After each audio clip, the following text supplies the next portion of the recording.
네, 안녕하세요. 풀카칩 헌법 이은영입니다. 지난주 여러분들 신뢰보 원칙 설명드렸는데 잘 기억하고 계시죠? 두 개 비교되는 판례들이 있기 때문에 여러분들이 잘 한번 기억해 주시면 좋을 것 같습니다. 자, 오늘도 이어서 24년 국회 8급 진행을 하려고 하고 오늘은 3개의 지문을 준비를 했습니다. 그래서 재산권 직업의 자유, 경제적 기본권에 관한 내용 2개, 그 다음에 재판 청구권 하나 가져왔어요. 3개의 영역 다 판례가 많은 파트죠. 그래서 여러분들이 너무 어려운 판례 많아요 라고 저한테 얘기 많이 하는데 우리가 그 판례를, 제도를 다 알아야 되는 것은 아닙니다. 다만 제가 항상 여러분들한테 소개해드리는 것은 그런 판례가 위헌인지 합헌인지 그런 내용보다 오히려 개념이 되는 내용들을 많이 소개해드리려고 해요. 첫 번째 이 지문도 개념에 관한 지문이고 중요한 지문인데 모르면 틀릴 수밖에 없는 지문이어서 한번 소개를 하려고 합니다. 자, 보겠습니다.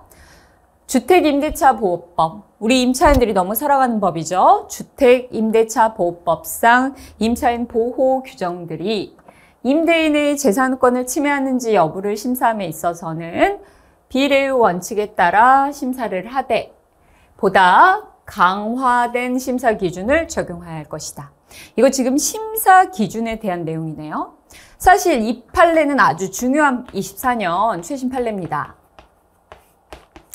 24년 최신 판례 중에 뭐가 있냐면 임대차 3법이 있어요.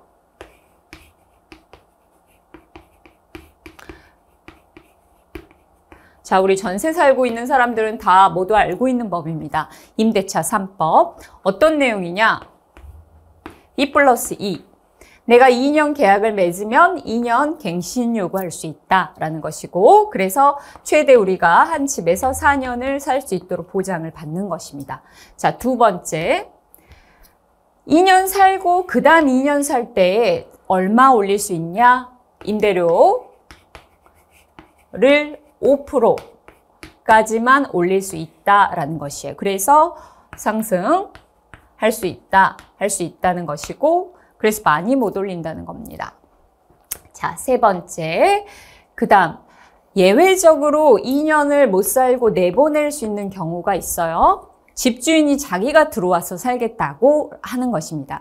그런 경우가 아닌 경우, 정당한 사유 없이,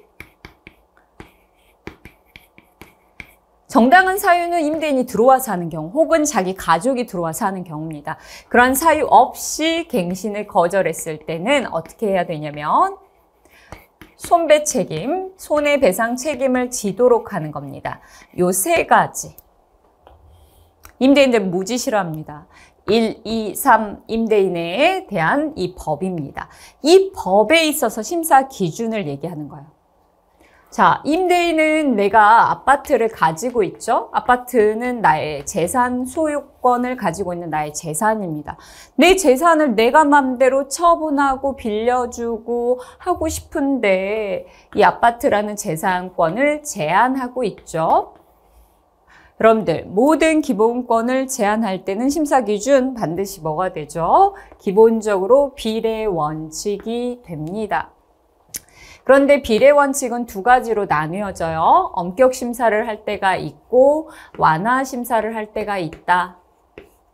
이렇게 헌재가 이 원칙의 심사 기준을 두 가지로 얘기를 하고 있어요. 자, 그래서 이제 심사 기준 얘기로 들어가 보면 그러면 어떤 때에 엄격하고 어떤 때에 완화가 되냐라고 할 때 특히 이 완화 심사,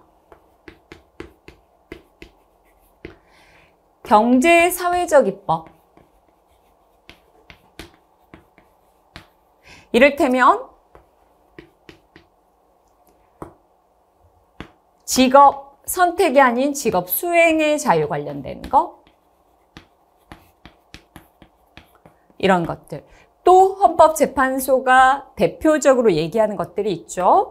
토지, 농지, 또 동물까지입니다. 이런 것들이 혼자 살아가는 것이 아니라 타인과의 연관관계가 깊은 이런 경제사회적 입법이라고 보고 이런 경우에는 무슨 심사? 완화 심사한다고 얘기합니다. 그리고 그런 경우가 아니라면 원칙대로 원격 심사를 하는 것이죠. 그래서 완화 심사가 되는 것들은 우리가 반드시 좀 기억을 해줘야 돼요. 경제사회적 입법이고 타인과의 연관성이 깊은 영역, 특히 직업수행이라든지 토지 반드시, 농지 반드시, 동물 반드시 기억해야 되고 대표적인 완화 기준입니다. 그런데 여기에 이번에 하나를 더 추가한 겁니다. 뭐까지? 주택까지. 우리나라는 땅이 부족하고 농지도 부족하고 주택도 부족합니다. 그래서 이런 재산은 혼자만의 것이 아니라는 거예요. 타인과의 연관성이 높고 사회 경제적 영향을 많이 미치기 때문에 주택 역시 심사 기준 엄격이 아니라 완화된다 이렇게 얘기합니다. 자, 판례가 뭐라고 얘기하는지 한번 읽어보면 이 주택은 인간 생존을 위한 요소이자 주거 생활의 터전이 되고 인간의 삶의 기본적인 물질적 조건이라는 특수성을 갖는다. 그렇기 때문에 특히 주택 임대차에서는 임차인 보호라는 강한 공익적 목적이 인정되는 점 등을 고려했을 때 토지 재산권만큼은 아니라도 상당한 이 주택 역시 상당한 사회적 구속성을 갖는 구속성이 있는 재산이다.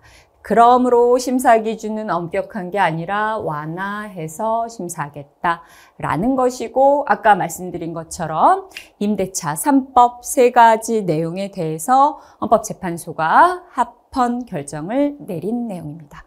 중요한 판례고 중요한 판례의 심사 기준 부분.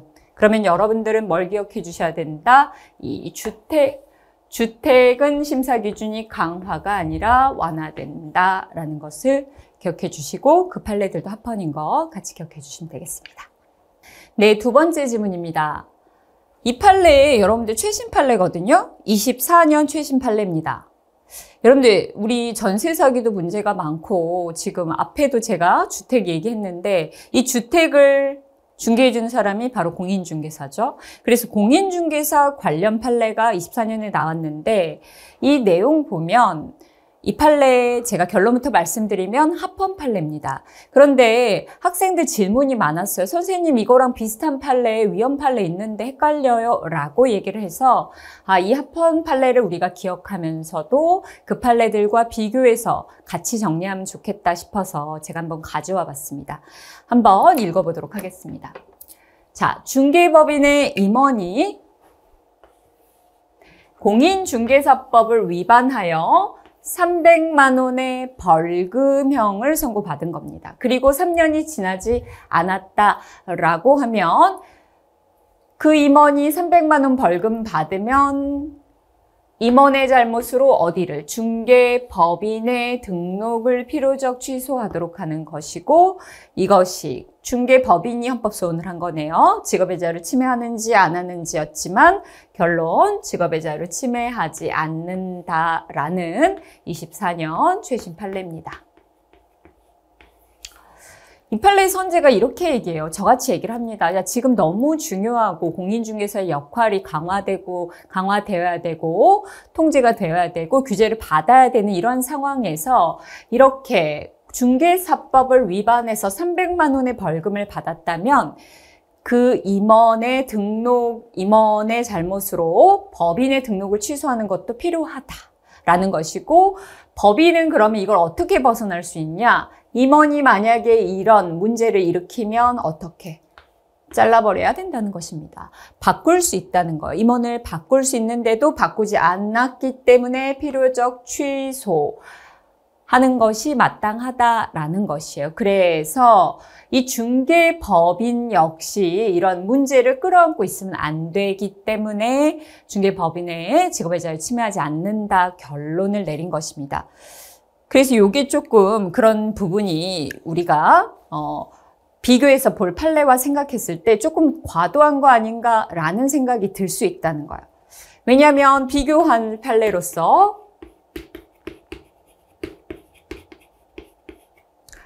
자, 건설업 법인이 있는데 건설업에서 임원의 잘못으로 건설업에서 임원이 금고 이상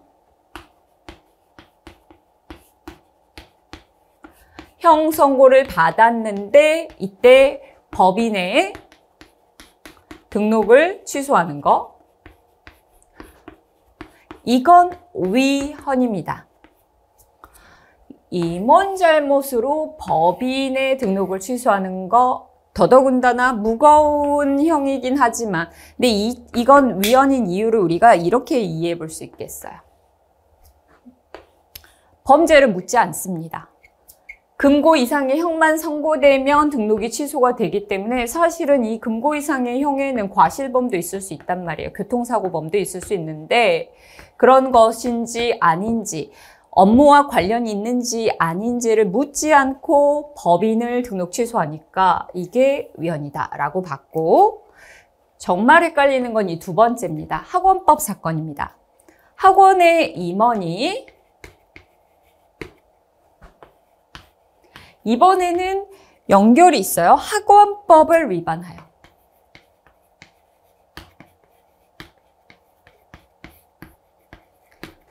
우리 저 사안과 좀 비슷합니다. 학원법을 위반하여 벌금형을 선고받았을 때 그 학원 법인을 등록 취소하는 것. 이 역시 위헌으로 봤습니다. 자, 이건 임원입니다. 그리고 법인을 취소했다는 점. 그런데 학원법 위반 벌금형이긴 하지만 어때요? 학원에는 너무 많은 사람들이 다니고 있다는 겁니다. 직원들도 많고 특히 수업을 듣는 학생들도 있는데 임원의 잘못으로 바로 법인을 등록 취소해버리면 피해가 막심하다라는 것이에요.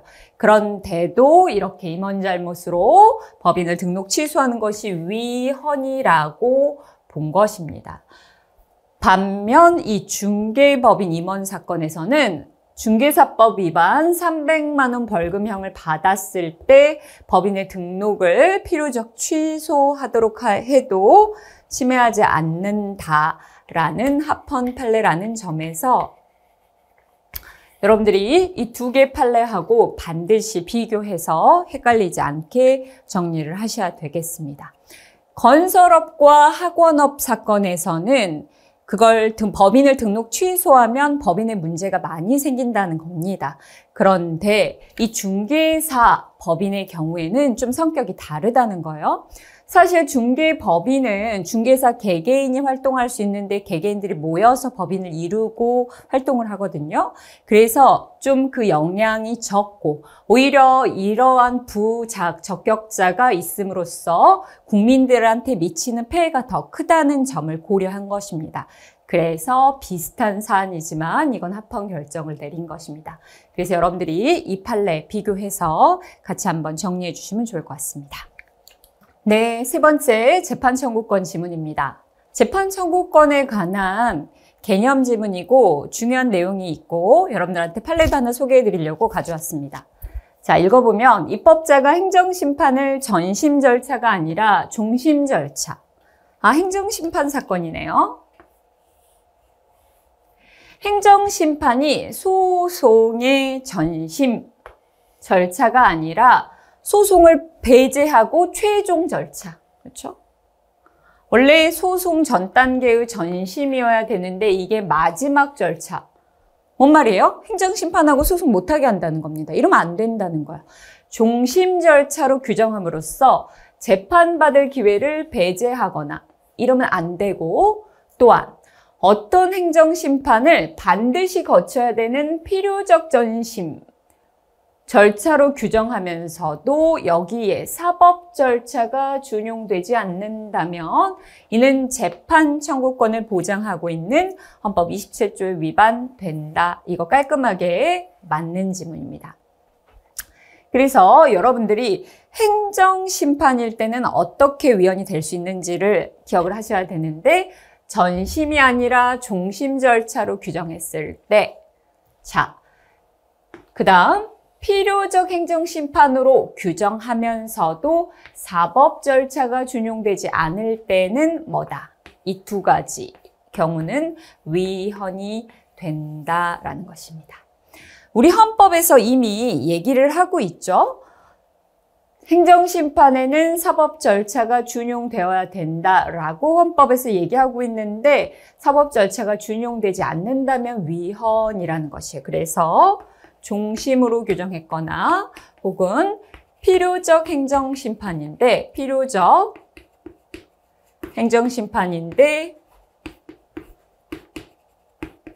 사법 절차 준용하지 않았을 때 위헌이다. 그런데 비교해서 기억해야 되는 중요한 개념이 있어요. 자, 행정심판이 필요적 행정심판, 반드시 거쳐야 되는 게 아니라 임의적 행정심판, 거쳐도 되고 안 거쳐도 될 때 이렇게 만들어 놓고 똑같이 사법 절차를 준용하지 않은 경우 어떻게 될 거냐. 이 3번도 출제가 이미 됐는데 이건 합헌입니다.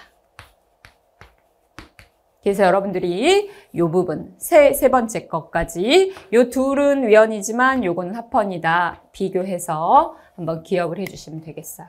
종심 절차로 규정하는 것 안 된다. 필요적 행정심판인데 사법 절차 준용하지 않은 것 안 된다. 그러나 임의적 행정심판으로 규정하고 사법 절차 준용되지 않으면 이건 좀 마음에 안 들지만 안 거치면 되니까 이건 괜찮다. 합헌 이렇게 됩니다. 자, 어떤 행정심판이 필요적 행정심판이라고 곧바로 위헌이 되는 건 아닙니다. 우리나라에 필요적 행정심판 많이 있고 대표적인 게 여러분들 이제 공무원이 될 건데 공무원이 징계처분을 받으면 소송을 바로 가는 게 아니라 소청심사라는 필요적 행정심판을 거쳐야 됩니다. 그런데 사법 절차 준용되고 있다면 문제없고 그 사건 합헌 판례죠. 자, 이 필요적 행정심판 관련해서 사법 절차가 준용되지 않은 케이스는 딱 한 가지 있습니다. 그래서 여러분들이 이 한 가지 위헌 판례를 기억하셔야 되고 그건 바로 지방세 부과처분입니다. 상당히 옛날 판례이긴 하지만 지방세 부과처분에 대해서는 이 이중의 행정심판을 거치도록 하고 있는데 반드시 거치도록 하고 있는데 뭐 했다는 거야? 사법 절차가 준용되지 않은 사건이 있습니다.